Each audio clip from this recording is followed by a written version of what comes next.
From the On Your Side investigators. How many years is he facing? 9.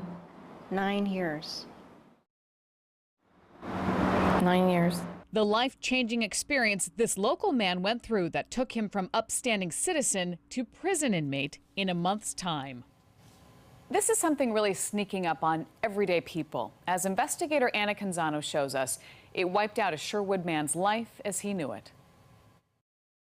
Bob Webb was the kind of guy we all know. He worked for a company, the same company, for 30 years. A successful salesman with this beautiful home in Sherwood, a wife, 2 kids. He volunteered in coaching soccer in the community. He played golf. He sounded like my dad.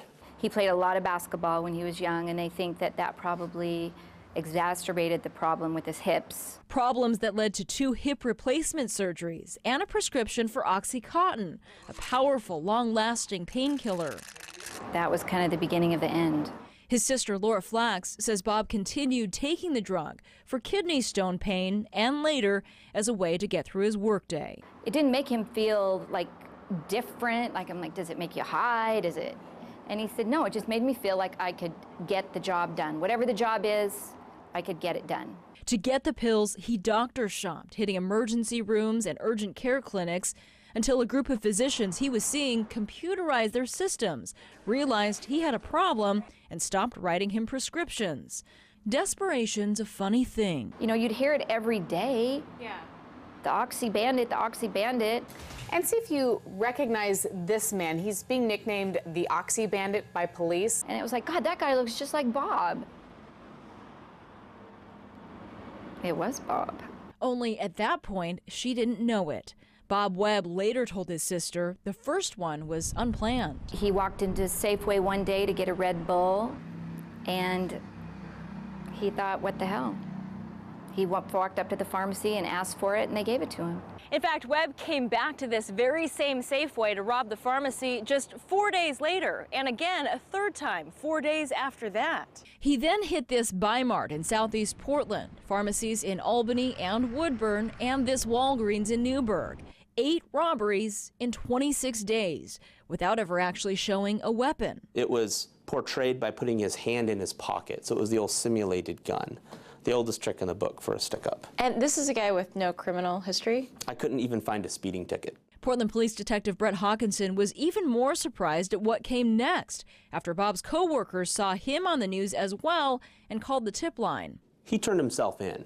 I have yet to have a robbery case where we've identified the suspect but not made efforts to contact him, and yet he's just come and voluntarily turned himself in.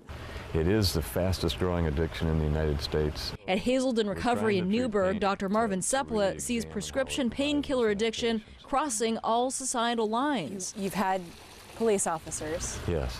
You've had teachers. We've had teachers, housewives. We've had 18 to 25-year-olds that were on the football team and got an injury and started using for that reason. We've had healthcare professionals. Almost any profession you could name. Dr. Sepula says baby boomers are especially vulnerable since it's an age group dealing with chronic pain and shoulder, knee, and back surgeries. He believes doctors are well equipped to treat acute pain, but need more training to help patients with long-term issues. So you think doctors too cavalierly prescribe these prescription pain meds? Yes, absolutely.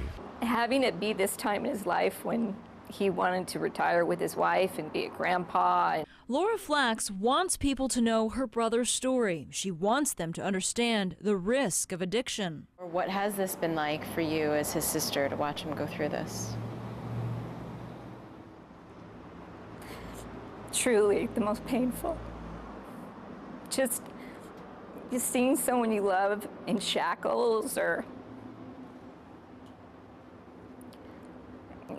especially his lifestyle and his age. Bob Webb will be 63 years old when he's released. I'm On Your Side investigator Anna Canzano reporting for K2 News. 35 states have prescription drug monitoring programs in place to catch addicts who are doctor shopping to get pills. Oregon and Washington have passed laws to do so, but the programs are not fully operational yet.